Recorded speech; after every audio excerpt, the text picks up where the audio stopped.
Assalamualaikum warahmatullahi wabarakatuh.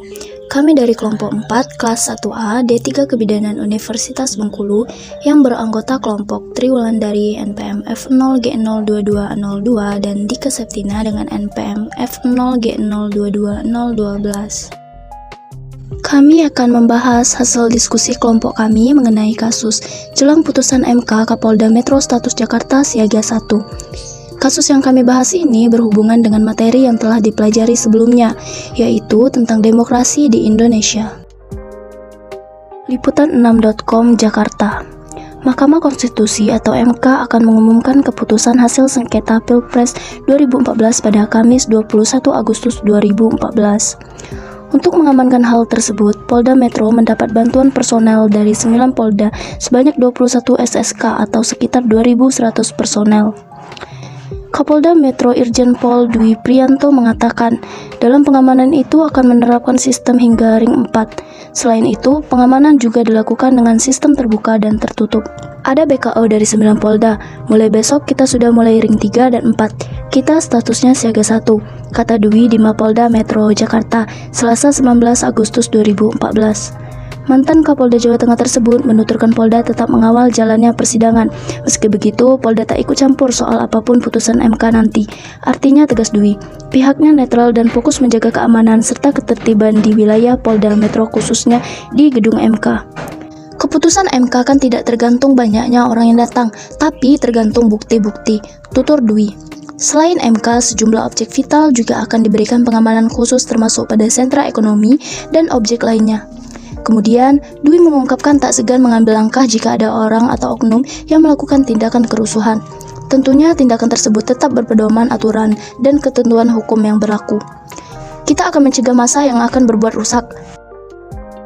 Apapun yang diputuskan MK, kita hormati. Jaga semua keamanan agar pembangunan tetap terjaga.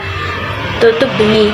Sementara, Wakapolda Metro Brigjen Pol Sudrarjono mengatakan bantuan 20 SSK atau sekitar 2.100 personel itu terdiri dari Polda Bengkulu, Lampung, Jawa Timur 70 dan lain-lain.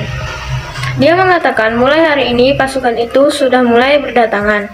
Nanti mereka membackup dan di bawah kendali Kapolda Metro. Kita mengantisipasi kemungkinan yang terjadi di wilayah Polda Metro, ujarnya.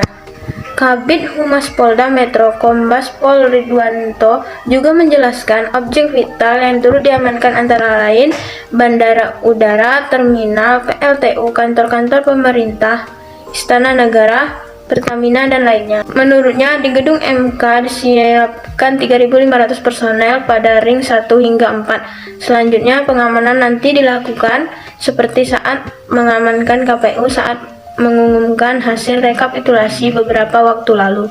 Itu bagian kontingensi apabila diperlukan. Singkat Rikwanto, sumber Liputan 6, tanggal 20 Agustus 2014. Yang pertama, mengapa aparat keamanan melakukan penjagaan ketat menjelang putusan MK? Kapolda Metro Jaya menjaga keamanan serta ketertiban di wilayah Polda Metro khususnya di gedung MK. Hal ini bertujuan untuk mengantisipasi kemungkinan yang terjadi di wilayah Polda Metro, seperti aksi unjuk rasa oleh kelompok perusuh di depan gedung MK yang mengganggu keamanan dan ketertiban masyarakat, hingga membuat kekacauan menjelang putusan MK kelak. Pertanyaan nomor 2. Setiap kali masyarakat menyampaikan aspirasinya, hampir dipastikan terjadi kericuhan, bahkan tidak jarang menyebabkan luka dan meninggal manusia. Apakah cara-cara tersebut sesuai dengan peraturan perundang-undangan yang berlaku? Bagaimana seharusnya menyampaikan aspirasi yang benar dan tepat? Sesuai Undang-Undang Nomor 9 Tahun 1998 tentang kemerdekaan menyampaikan pendapat, aksi unjuk rasa atau demonstrasi merupakan upaya penyampaian aspirasi dan wajar sepanjang dilakukan dengan cara yang santun dan menghindari agar tidak terjadi kericuhan dan menyebabkan luka-luka hingga meninggalnya manusia. Bentuk penyampaian aspirasi di muka umum yang dapat dilakukan dengan yang pertama unjuk rasa dan demonstrasi, yang kedua pawai, yang ketiga rapat umum, dan yang keempat mimbar bebas. Selanjutnya, yang ketiga, apakah demonstrasi dengan anarkis mencederai nilai-nilai demokrasi? Jelaskan alasannya. Sebagai ekspresi berdemokrasi, demonstrasi itu sah-sah saja. Bahkan demonstrasi itu dijamin oleh undang-undang. Demonstrasi merupakan perwujudan kebebasan masyarakat dalam berbicara atau freedom of speech dan kebebasan berekspresi atau freedom of expressions Demokrasi di negara yang menganut demokrasi merupakan hal yang wajar. Demonstrasi itu baik asalkan sesuai dengan aturan mainnya. Semua kegiatan demonstrasi harus berizin dan mematuhi aturan hukum. Namun, apabila demonstrasi dilakukan dengan anarkis, dengan membuat keributan dan pengrusakan hingga mengganggu dan merugikan orang lain, maka demonstrasi ini dianggap mencederai demokrasi. Aksi demo yang idealnya sebagai sarana menyuarakan aspirasi jadi tercoreng. Aksi demonstrasi yang anarkis bukanlah bagian dari perwujudan demokrasi. Tak jarang pula demonstrasi disusupi oleh oknum yang sengaja mau mengacaukan keadaan. Kalau demonstrasi sampai anarkis, maka sejatinya tujuan demonstrasi itu telah melenceng.